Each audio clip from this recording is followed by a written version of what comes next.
Hi, everybody, and welcome to the Coach Paul Tortorella Show. We talk IUP Crimson Hawks football. Jack Benedict with you here, and we'll talk about the Slippery Rock game, the homecoming game just the other day. Tough loss for IUP, 30-27, the final count. We have been talking the last couple of weeks about fast starts, and you actually got out to a 3-0 lead.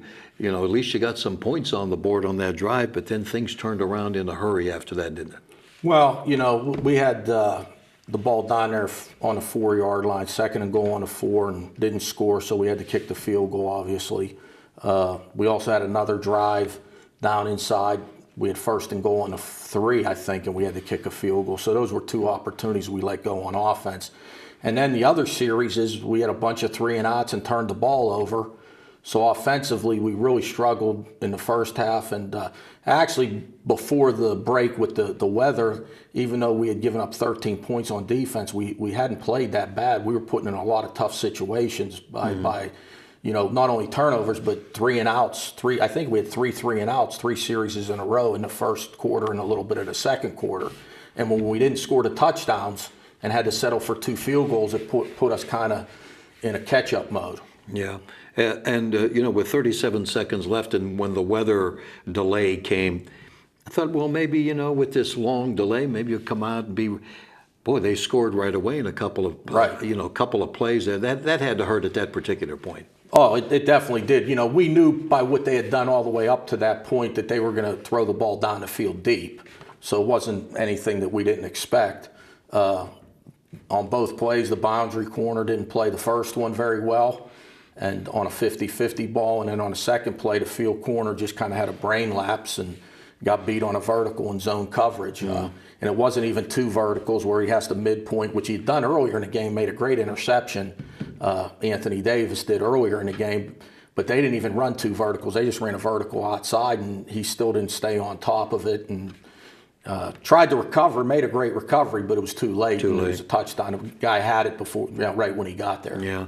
Well, you know, to your credit, to the team's credit, you really picked it up. And second half of play, it looked like, you know, you were on your way. Well, we had a great third quarter.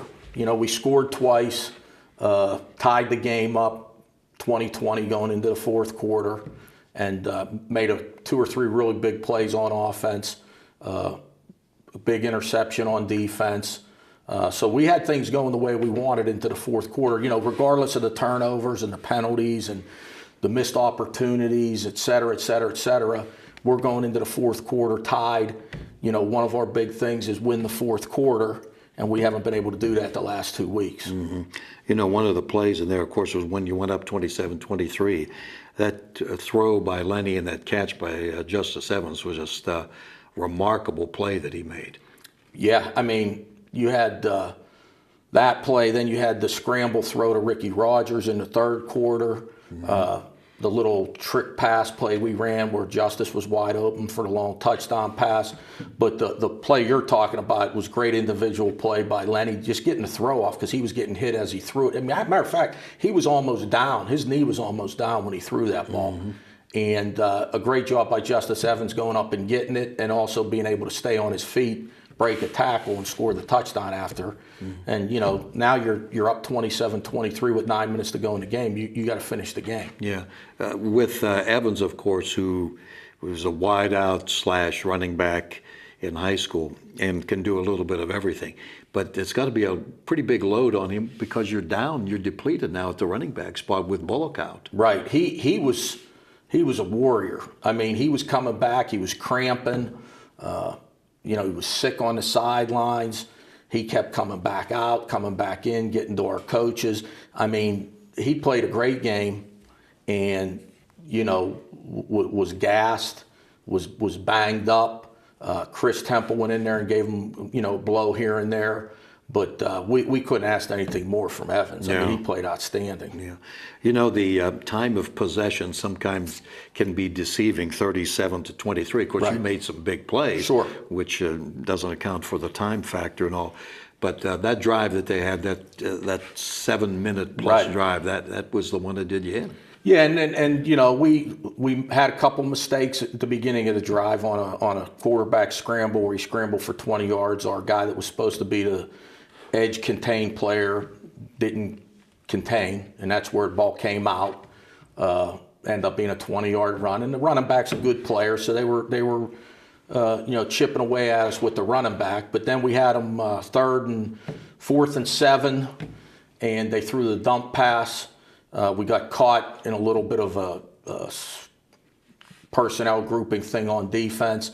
And then the 3rd and 11 play, they threw right where we wanted them to throw it with the coverage we were in. I don't know how we had 3 or 4 guys right there, and I don't know how nobody got their hands on the ball. And the kid made a great throw, and the kid made a great catch. There was a lot of traffic. I mean, there was a lot of traffic in there. We had a guy on him man-to-man, a guy underneath him, and a guy playing on top of him. So we really had 3 guys there, and he got the ball in there. And our one guy ended up going to make the tackle, and he tackled our guy. But we had enough people there to get our hands on the ball, and we just didn't get it done. Didn't happen. But, when you look at that, all in all, you still had this opportunity. There was still time to win it. Well, the one thing is, and I know this sounds crazy, but when they were 1st and goal on the 1-yard line, part of me saying, hey, go ahead and score right now if you're going to score, to give us time. Mm-hmm. And that's what happened. So I felt like we were still fine. We had 1 timeout. We worked a 2-minute drill every week. As you know, you see us practice. Oh, yes. And we had over 2.5 minutes, I think. And we got a decent return to the 30. Then we got a holding penalty. So, it took about 15 seconds, and we were on our own 40-yard line, 1st and 10, 1 timeout. Field goal ties, touchdown wins. And, we got down to the 36-yard line. We had 3rd and 2. We were going to run a quarterback draw. It looked like it was there. They showed a blitz. We got out of it. They covered our pass right up, and we got called for a hold, which, we always talk in the 2-minute drill, especially when we're on defense, you're probably going to stop them if you can either get a sack or a holding call to put the offense behind the chains. We got called with the holding, so now they move it back to the 46, and it was 3rd and 12. And then we threw an complete pass on 3rd down, and then then we threw the interception. So, we had it 3rd and 2. We were on the 36. We were in good shape to at least get in position for. All we needed was 1 more first down for a field goal, and we. If we had to go back and look at it, we probably wouldn't have got out of the quarterback draw and stayed with it or ran the ball and tried to make the first down and then start 4 new downs, knowing that we were close enough as it was. If we'd have made the first down, we'd had the ball inside the 33-yard line. And then, we still had more time on the clock, obviously, to run plays. We had a lot of time with 1 timeout, so we definitely felt like field goal would definitely be an option for us. Yeah. Looking back at the Cal game and this game, a lot of penalties in both games, both ways. 20 in the last game, 10 each way. This game had 24. So we're looking at maybe not one-sided by the officials. Right. Why are there so many more penalties? Well, I think in the games, the big games, obviously IUP, Cal, IUP, Slippery Rock, they want to try to control the game as the officials. And, we had a lot of penalties on us, but Slippery Rock actually had more penalties than we had. More yardage. Same thing against Cal. So, we have a definite problem and issue that we got to get corrected with the undisciplined penalties on our side.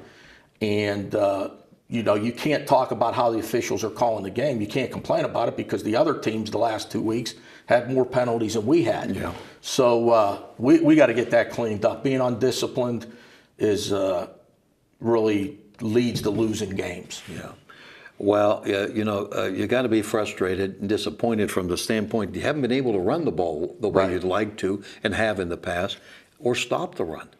That's probably, other than the turnovers and the penalties, the probably telling statistic this past week was we gave up 220 yards rushing and we only ran it for 70 yards. And that's not IUP football. We've won all those games last year and won the first 4 this year. And the reason we haven't lost at home in regular season forever and haven't lost 2 games in a row forever, if you had to point to one thing, it's been because we've been able to run it and we've been able to stop the other team from running it. That didn't happen Saturday. Yeah.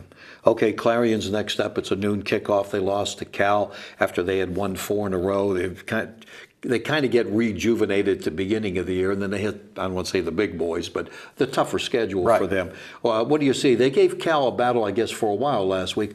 And overall, I know when I looked at the stats, they just don't run the ball that much. But what do you see when you Well, it's a lot of the same thing we've been seeing. They're going to spread you out like Cal and Slippery Rock.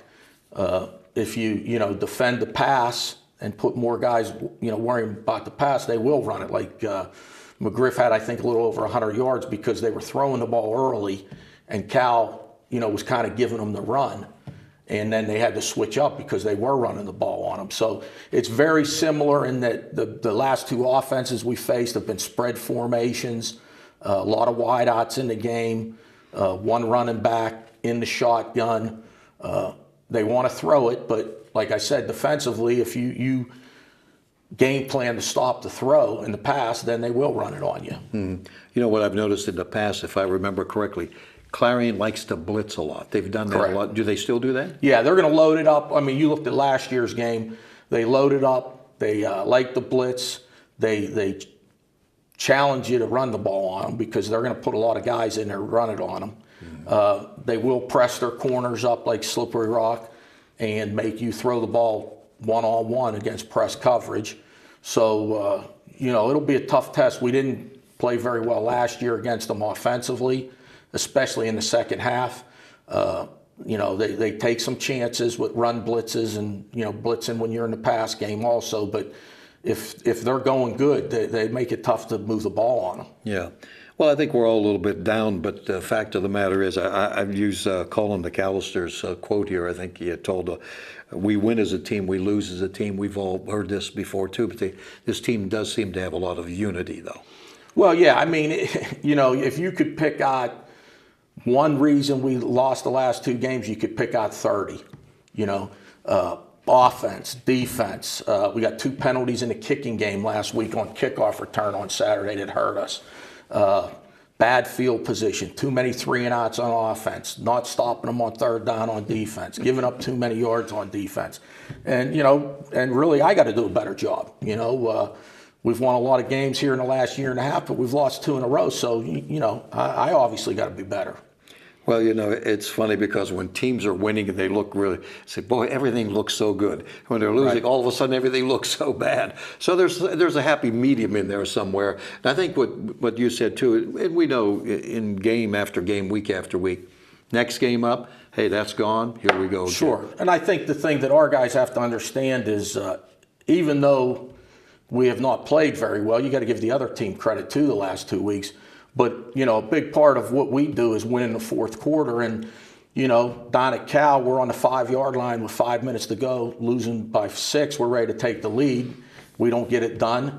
And then Saturday, we have the lead, and we don't stop them in the last 8 minutes. So, the most important part of a football game is, if it's a close game, is the last 8 to 10 minutes of the game. And both Cal and Slippery Rock, we didn't get the job done, and that's why, we didn't win the games. All right. Hey, good luck against Clarion. Noon kickoff, and we've had really good crowds. So great crowds. Yeah, hopefully that'll be back again this week. I'm sure it will be. Thank you. Okay. That's Coach Tort, and that's our show for this week. It's a noon kickoff against Clarion coming up on Saturday at Miller Stadium in Signetti Field. By the way, happy birthday. Coach Signetti's birthday today. Oh, okay. Yeah. Happy birthday, Coach. Frank Senior with his birthday on this day that we're recording the show. Thanks to Tort, and that's it for now. We'll see you next time with IUP Crimson Hawks football.